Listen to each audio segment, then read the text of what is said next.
ચૂપ રહો.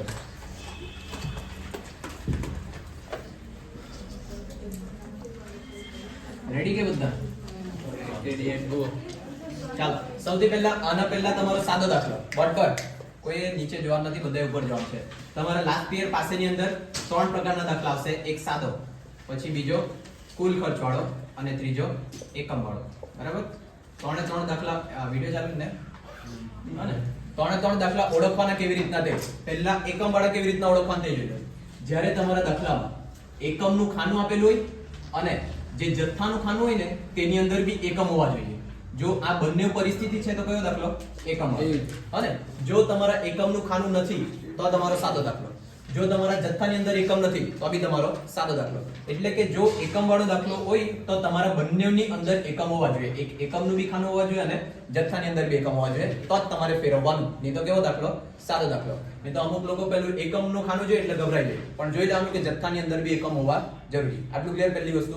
પછી બીજું કુલ ખર્ચા વાળો તો ડાયરેક્ટ ખબર પડી જાય, કેમ કે ખાનાની અંદર તમને ચોખ્ખું લખેલું જશે કુલ ખર્ચા, હને? એટલે એ કુલ ખર્ચા વાળો બી ડાયરેક્ટ ઓળખાઈ જશે. હવે આ બંને પરિસ્થિતિ નથી તો કેવો દાખલો? સાદો દાખલો. બરાબર? તો સૌથી પહેલા આપણે કુલ ખર્ચ વાળાની વાત કરી લે અને પછી આની વાત કરીએ. ચાલો હવે ધારો કે અહીંયા વસ્તુ આપેલી છે, પછી 2014 અને 2015. અહીંયા આપ્યું છે કુલ ખર્ચ, અહીંયા આપ્યું છે વપરાશ. તેવી જ રીતના સેમ અહીંયા કુલ ખર્ચ અને અહીંયા વપરાશ. બરાબર? હવે આવી રીતના ખાના છે. હવે આ ખાનાની અંદર અહીંયા આપ્યા છે 200, અહીંયા આપ્યા છે 2, અહીંયા આપ્યા છે 100, અહીંયા 5, અહીંયા 300, અહીંયા 6. બરાબર? અને આની અંદર આપ્યા છે 300, 8, 406 અને 202. આવી રીતના તમને ખાના આપશે. પછી અહીંયા સમજી લેજો, જો તમને વપરાશ આપ્યું છે તો વપરાશને શું કહેવાય? જથ્થો, ક્યુ. હાને? ધ્યાનમાં રાખવાનું, વપરાશ એટલે શું? જથ્થો એટલે તમારું ક્યુ. તો આ એક ફિક્સ ખાનું ખબર પડી ગયું, ક્યુ છે તમારી પાસે. એટલે અહીંયા બી તમારી પાસે શું છે? ક્યુ. તો ઘટિયા શું કરે હવે? પી. તો પી શોધવા માટે કુલ ખર્ચ ભાગ્યા જે આપેલું હોય તે કરી દેવાનું. એટલે કે પી માટે શું કરશો તમે? 200 ભાગ્યા 2, પછી 100 ભાગ્યા 5 અને 300 ભાગ્યા 6. ક્લિયર થઈ ગયા બધાને? અને એટલે આ તમારો કુલ ખર્ચ વાળો પૈતો. તેવી જ રીતના સેમ અહીંયા ક્યુ છે આપણી પાસે, પી શોધવાનો છે. પી માટે આ જે કુલ ખર્ચ છે 300 ભાગ્યા કેટલા કરી દેવાના? 5, પછી 400 ભાગ્યા 2 અને 200 ભાગ્યા 2. આ સાદું સિમ્પલ એકદમ. સેમ કન્ડિશન રાખું, અહીંયા નામ બદલી દે. વપરાશની જગ્યાએ એવું આપ્યું છે કિંમત. કિંમત એટલે પી. કિંમત ને ભાવ બંને સમાનાર્થી શબ્દ. કિંમત એટલે પી. અહીંયા બી આપ્યું છે કિંમત તમને પી. તો ઘટિયા શું કરે? ક્યુ. શોધવાનું સેમ કન્ડિશન, પણ અહીંયા નામ શું લખવાનું હોય? ખાલી ક્યુ. શોધવા માટે 200 ભાગ્યા 2, 100 ભાગ્યા 5, 300 ભાગ્યા 6. ક્લિયર આટલું? એટલે થઈ જાય કુલ ખર્ચ.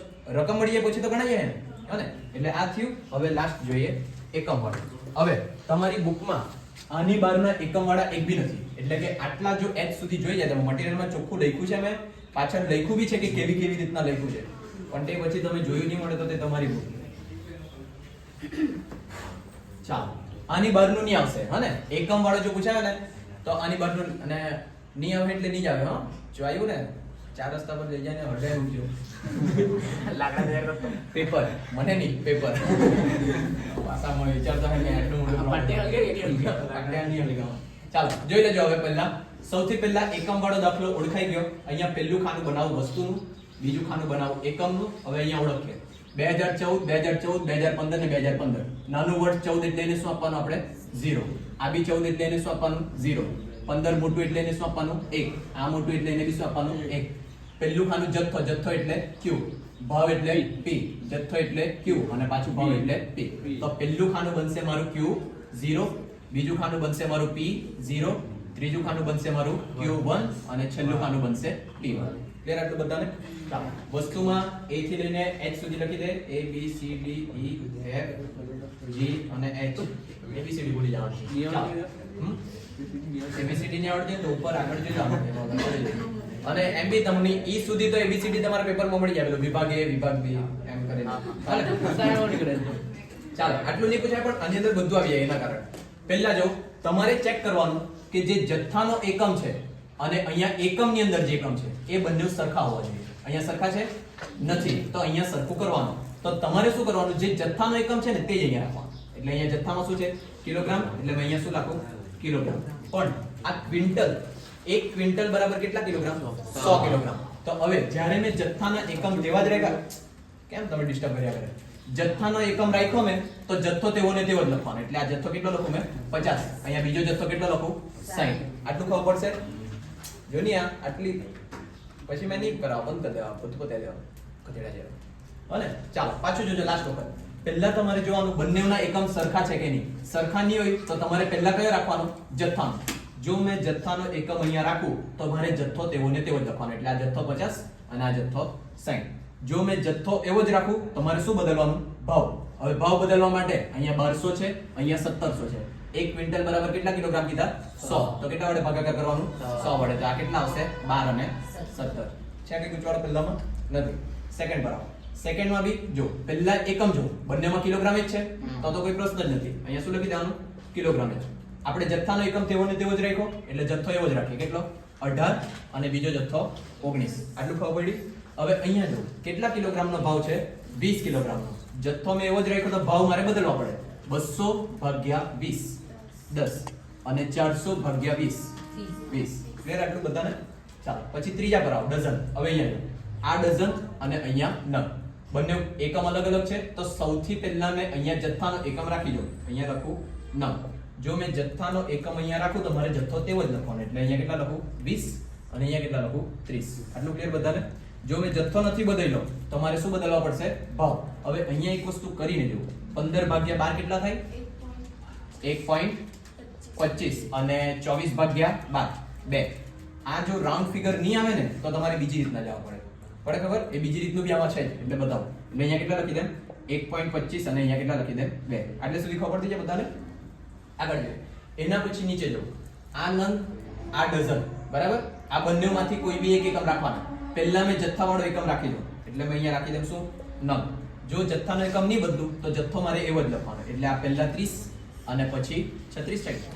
ચાલો આ 36. હવે જો મેં જથ્થો નહીં બદલ્યો તો મારે ભાવ બદલવો પડે. પણ ભાવ બદલી જોઈએ. 40 ભાગ્યા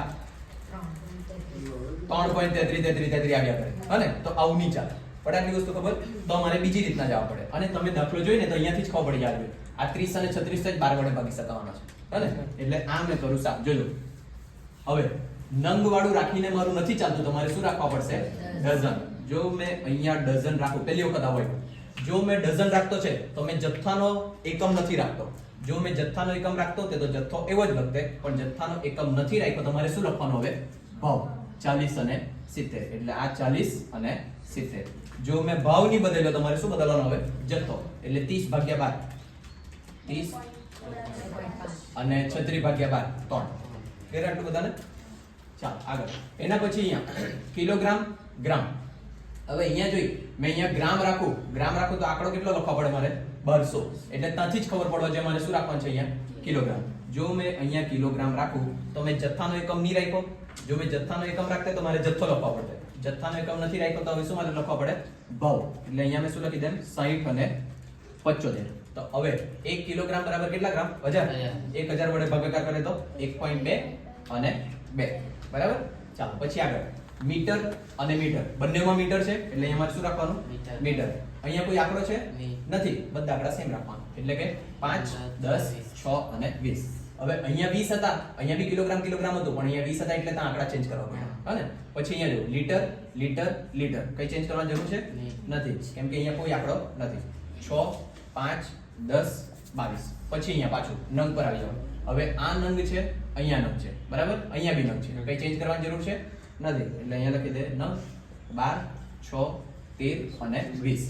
અને આ a થી લઈને h સુધી જો આની બહારનું એક બી આવે ને તો જેવું મેં કીધું 4 રસ્તા પર લઈ જઈને હળગાવ્યું પેપર. કીધું તમારે કે પેપર ગ્રામમાં 2.4 પેલા હા વાંધો નહીં પણ હવે ખબર પડી ગઈ કે નહીં ટૂંકમાં એમ કહેવા માંગે. જો અહીંયા 2400 એમ કહેવા માંગે ને? નહીં 2400 ની ખાલી 2.4 કાલે સુધાર્યું. કાલે આવવા પડે ને પહેલા વિડિયો ચાલુ છે. ચાલો એટલે જોજો અહીંયા પેલા એ જે કહેવા માંગે ને 2018 નું જે પેપર પૂછાયેલું તેમાં 2.4 ગ્રામ લખાયેલું.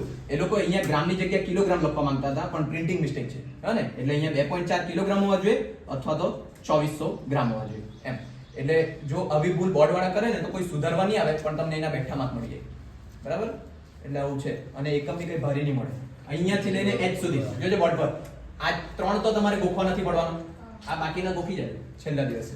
અને આની બહારનું નહીં આવે. આંકડો બે જ મૂકે બધા. બરાબર 4 રસ્તા સરસ તમને પેપર